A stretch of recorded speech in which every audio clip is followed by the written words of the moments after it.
प्यारे बच्चों, आप सभी को नमस्कार। मैं एक बार फिर से उपस्थित हूँ आप सभी के साथ 25 क्वेश्चन लेकर।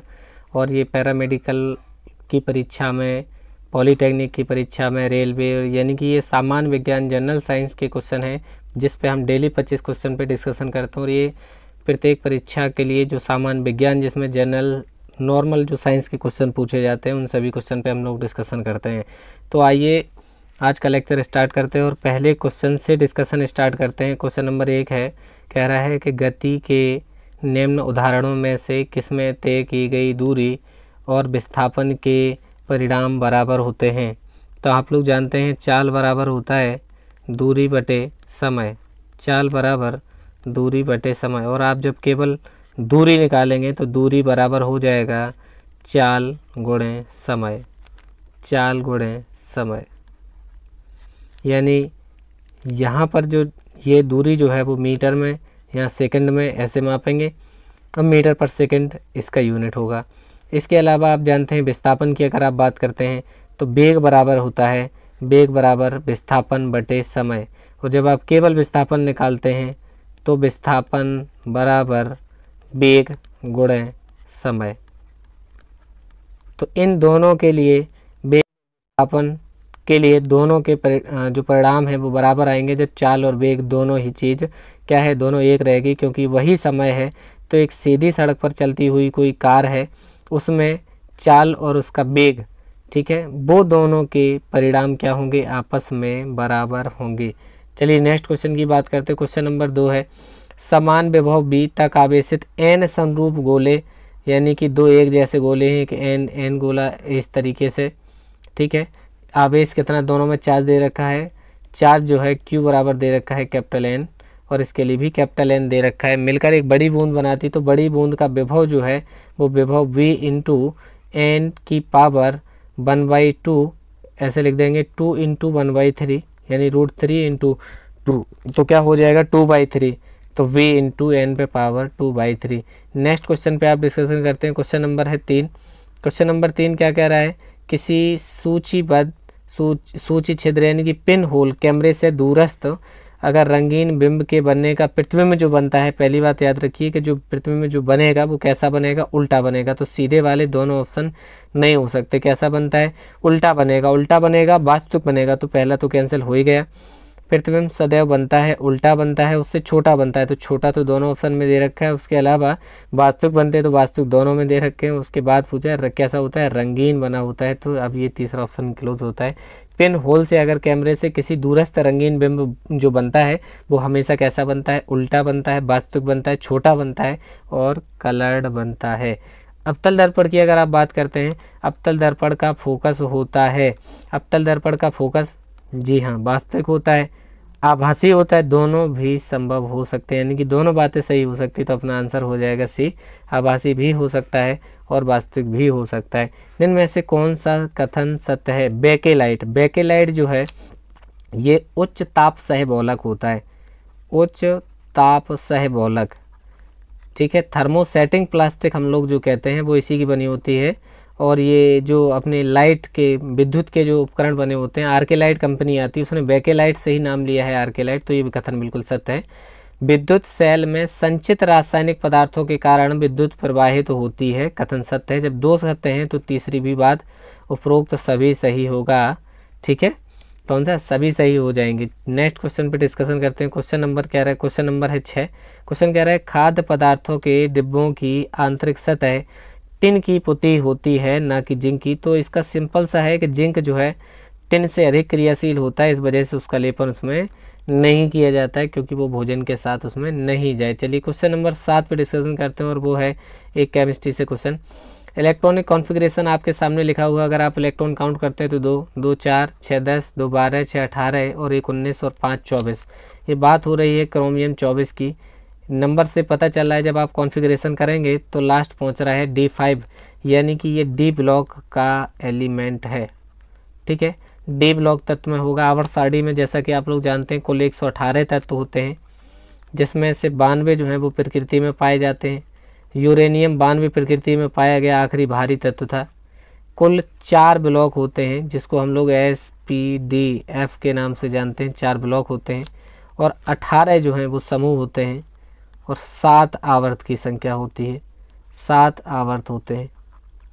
चलिए तो संक्षिप्त विवरण था। आवर्त सारणी में कुल 118 तत्व, 18 समूह, 7 आवर्त, 4 ब्लॉक। अब ये बात पूछ रहा है आवर्त सारणी में किस ब्लॉक और आवर्त में रखा हुआ है। तो जितनी सेल्स, जितनी कक्षाएं बन जाती हैं, देखिए कॉन्फ़िगरेशन करते समय 4s बनाया तो 4 जो है मुख्य क्वांटम संख्या, आप सभी जानते हैं ये कोष को दर्शाती है, यानी ये कक्षा बता रही है कि 4 सेल यानी कि 4 कोष बनेंगे, तो वो चौथा आपका आवर्त रहा होगा। तो एक ही ऑप्शन है चौथा आवर्त, डी ब्लॉक, यानी कि क्वेश्चन नंबर 7 का आंसर अपना सही हो जाएगा। 7 नंबर कौन सा, सी सही हो जाएगा। चलिए क्वेश्चन नंबर 8 की बात करते हैं। निम्न में से असत्य कथन है, गलत छांटना है।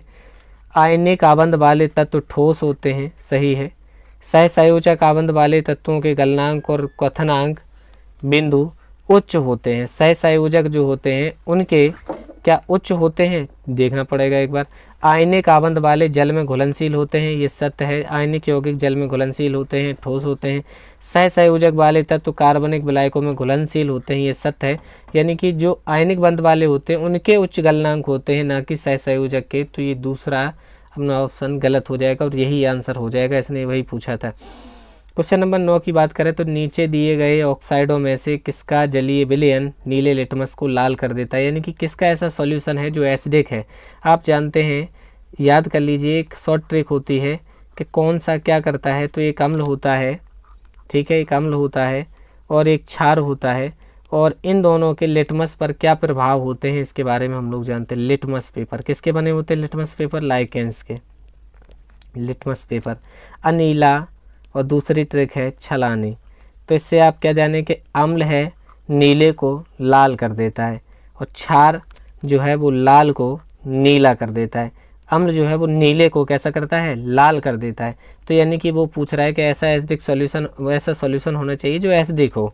तो इनमें से याद रखिएगा कि जो धातुएं होती हैं या क्षार धातुएं होती हैं, क्षार धातुएं, धातुओं के जो ऑक्साइड हैं, धातुओं के, कई बार ये हम क्वेश्चन डिस्कशन कर चुके हैं कि धातुओं के ऑक्साइड जो हैं वो क्षारीय प्रकृति के होते हैं, और जो अधातुएं होती हैं, अधातुओं के ऑक्साइड, अधातुओं के ऑक्साइड्स अम्लीय होते हैं।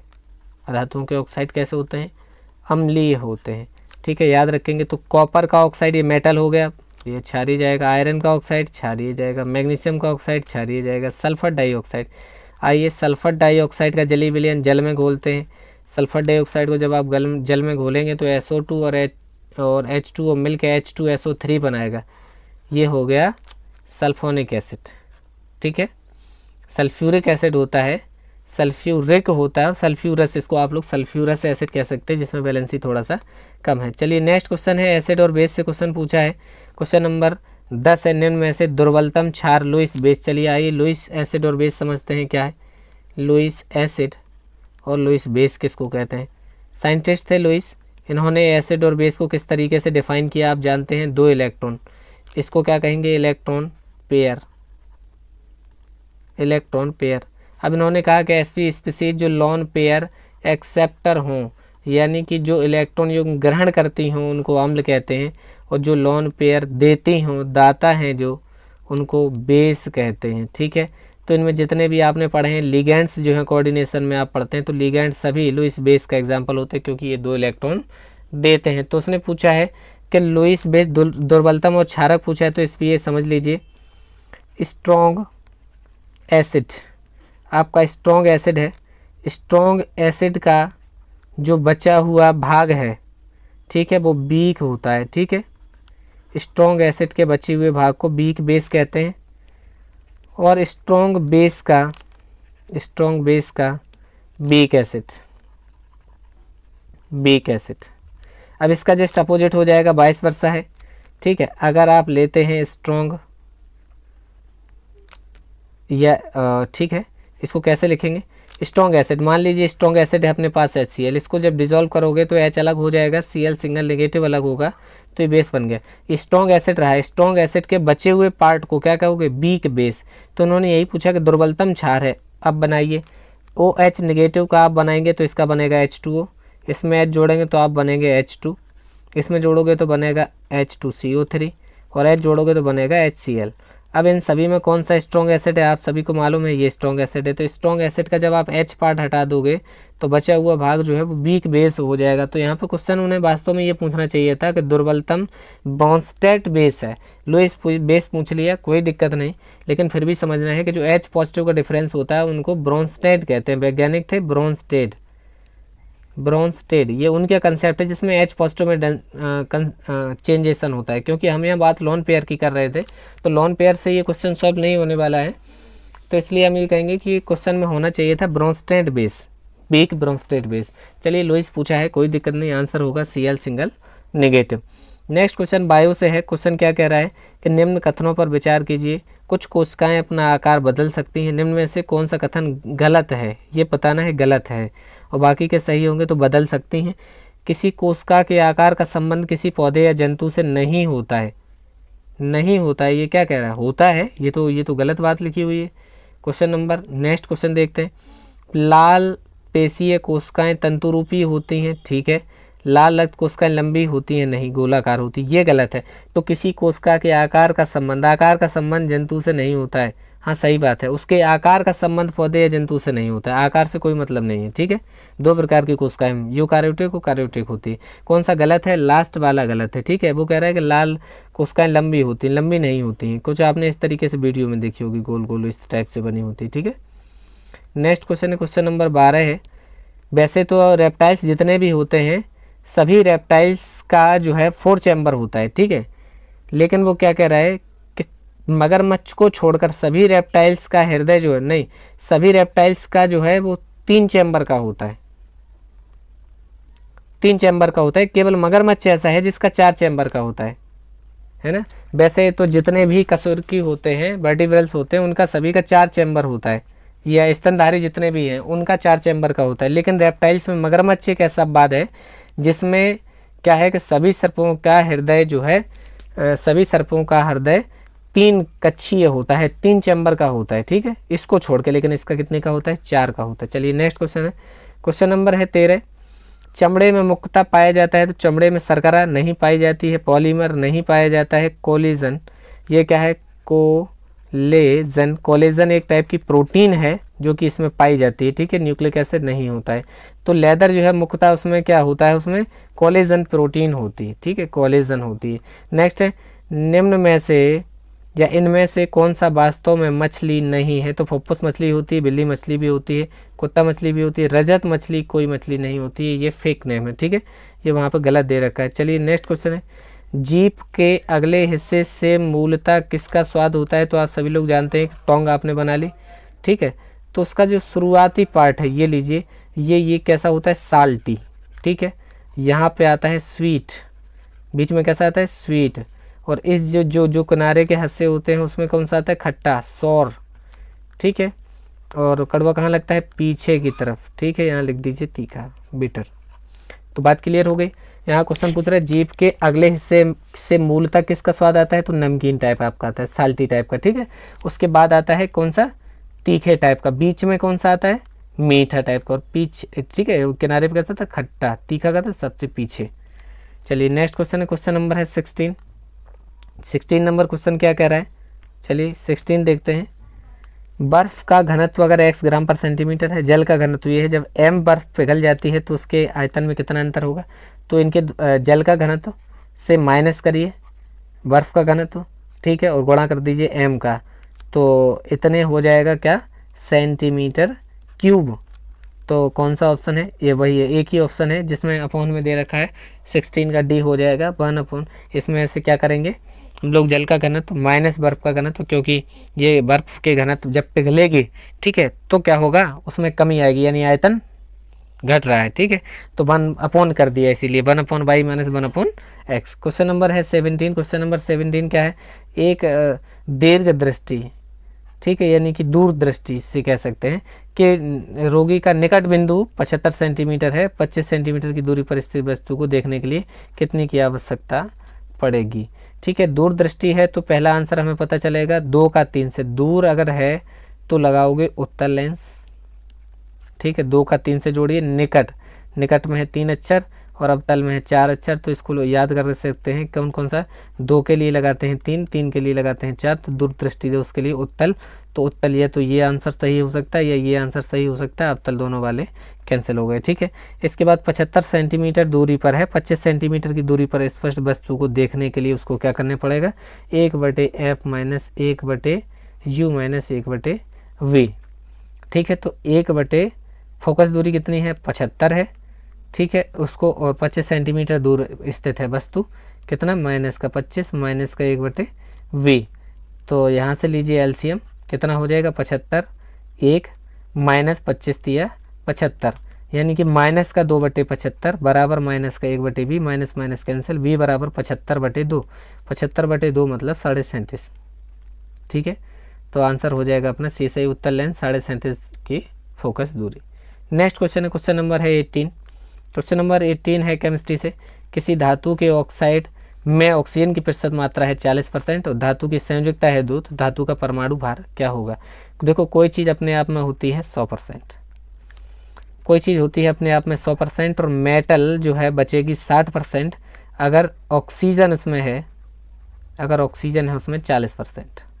क्लियर बात, ऑक्सीजन है 40%, तो मेटल कितना बचेगा, 60%, आपने माइनस कर दिया और बैलेंसी है 2। परमाणु भार क्या होगा, तो एक छोटा सा फॉर्मूला हम लगाते हैं यहाँ पे, तुल्यांकी भार, इक्विवेलेंट वेट ऑफ मेटल। ठीक है, मेटल का तुल्यांकी भार upon equivalent weight of oxygen, O2 कर दीजिए, बराबर mass of metal upon mass of oxygen. ठीक है, इक्विवेलेंट वेट ऑफ मेटल का तुल्यांकी भार हमें पता नहीं है, ठीक है, वही निकालना है, equivalent of metal upon oxygen का। देखिए ऑक्सीजन का भार जो है ना, ऑक्सीजन का भार लगाओगे और 2 का लगा दोगे भाग, तो कितने निकलेगा वहाँ पे, 8। ठीक है, ऑक्सीजन का होता है 16, ऑक्सीजन होता है 16, बाईवैलेंट होती है, 2 का भाग लगाओगे तो तुल्यांकी भार आएगा 8।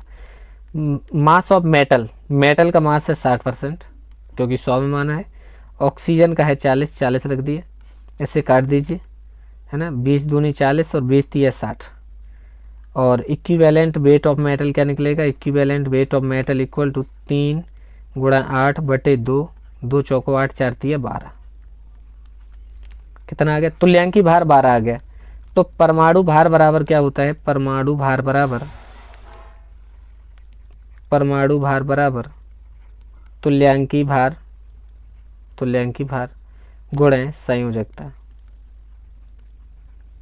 तुल्यांकी भार गुणे संयोजकता। तो तुल्यांकी भार कितना हो गया, 12, और 2 संयोजकता का गुणा कर दीजिए तो कितना हो जाएगा, 24। तो आंसर कितना आ जाएगा यहाँ पे, 24। क्लियर है बात, 24 आ जाएगा। नेक्स्ट क्वेश्चन है, क्वेश्चन नंबर है 19। 2 ग्राम हाइड्रोजन, और ये विसरण से पूछ रहा है, डिफ्यूजन से, तो डिफ्यूजन क्या होता है, R1/R2 बराबर, अगर घनत्व दे रखे हो तो अंडर रूट में D2/D1, अगर उनके अणुभार दे रखे हो तो अंडर रूट में M2/M1, अगर उनमें समय दे रखा हो तो B1/T1 बराबर B2/T2। ठीक है, B2/T2।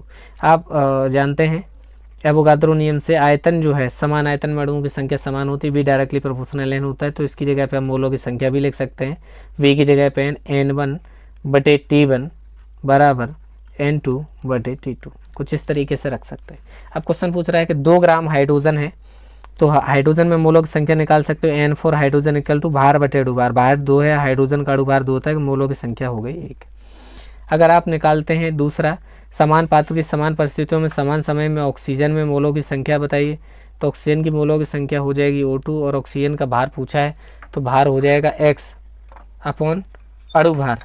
अगर आप अणुभार की बात करें तो अणुभार कितना हो जाएगा, 16 दूना 32। ये हो गई मोलों की संख्या।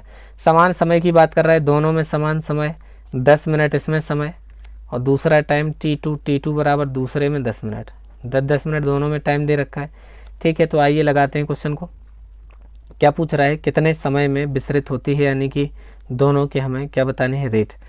ठीक है, आइए, अंडर रूट में M2/M1 बराबर N1 गुणे T2/N2 गुणे T1। अब आपको समझ में आ गया होगा क्या किए, यहाँ से पहले चौथे का गुणा, दूसरे तीसरे का गुणा यहाँ से कर देंगे, तो ये बन जाएगा। बढ़ुभार पे जाते हैं तो पहले आप लिखेंगे ऑक्सीजन का, फिर हाइड्रोजन का, तो वहाँ पे लिखेंगे 32 बटे हाइड्रोजन का लगाएंगे 2।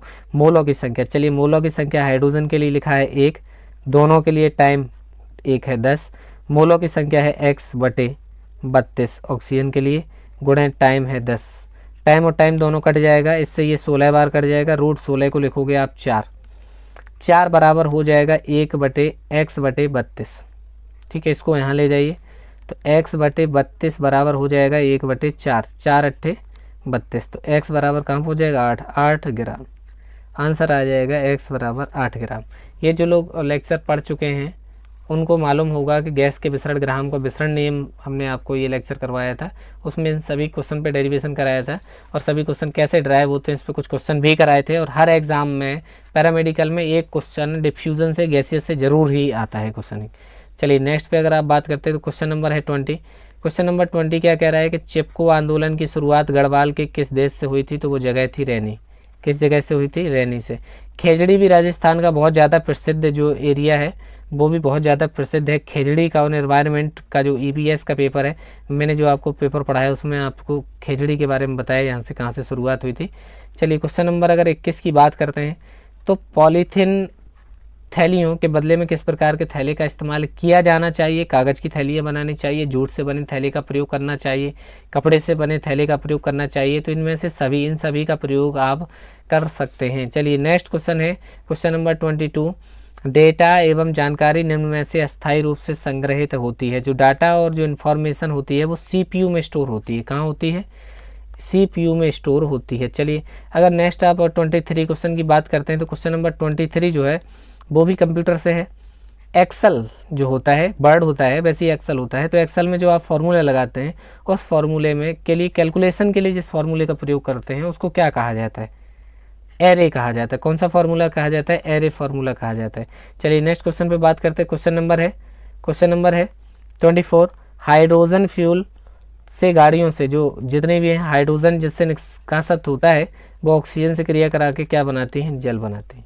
याद रखिएगा, ताजमहल के आसपास प्रयोग करा दिया, हाइड्रोजन बस स्टार्ट कर दी है जिससे कि जिनसे विषाक्त निकले वो फ्यूल अगर हाइड्रोजन यूज करते हैं तो ऑक्सीजन से रिएक्शन करके क्या बनाता है, जलवाष्प बना लेता है, जिससे वायुमंडल को प्रभाव नुकसान नहीं होता है। इस वजह से वहाँ पे ये सब गैसों का प्रयोग जो है प्रयोग कर लेते हैं। तो क्वेश्चन नंबर है 25। बायोगैस प्लांट से निकलने वाली गैसों में गैस किस ईंधन के रूप में प्रयोग में लाई जाती है। तो बायोगैस, जहाँ भी बायोगैस की बात आती है तो नाम होता है मेथेन। यानी कि जब आप बात आएगी नेचुरल गैस की तो नेचुरल गैस में आप मेथेन का नाम बिल्कुल भी मत भूलिएगा। ठीक है, तो ये आपके 25 क्वेश्चन का डिस्कशन था। अगर आप इस चैनल पर नए हैं तो चैनल को सब्सक्राइब करिए। डेली आपके 25 क्वेश्चन का हम एक्सरसाइज लेके आएंगे, चाहे आप रेलवे से, पॉलीटेक्निक के लिए या फिर पैरामेडिकल के लिए तैयारी कर रहे हो तो बहुत ही महत्वपूर्ण 25 नए ढेर सारे क्वेश्चन आपके लिए हम करेक्ट करके लाते हैं। इन सब करेक्ट करके जो क्वेश्चन आपको हम लाएंगे, इन सभी क्वेश्चंस में से जितने ज़्यादा से ज़्यादा आप क्वेश्चन करेंगे उतनी ज़्यादा पॉसिबिलिटी होगी एग्ज़ाम में आपके क्वेश्चन अटेंड करने की। तो जुड़े रहिए आप हमारे साथ और ऐसे ही क्वेश्चंस के लिए तैयारी करते रहिए, जुड़े रहिए। बहुत बहुत धन्यवाद, बाय।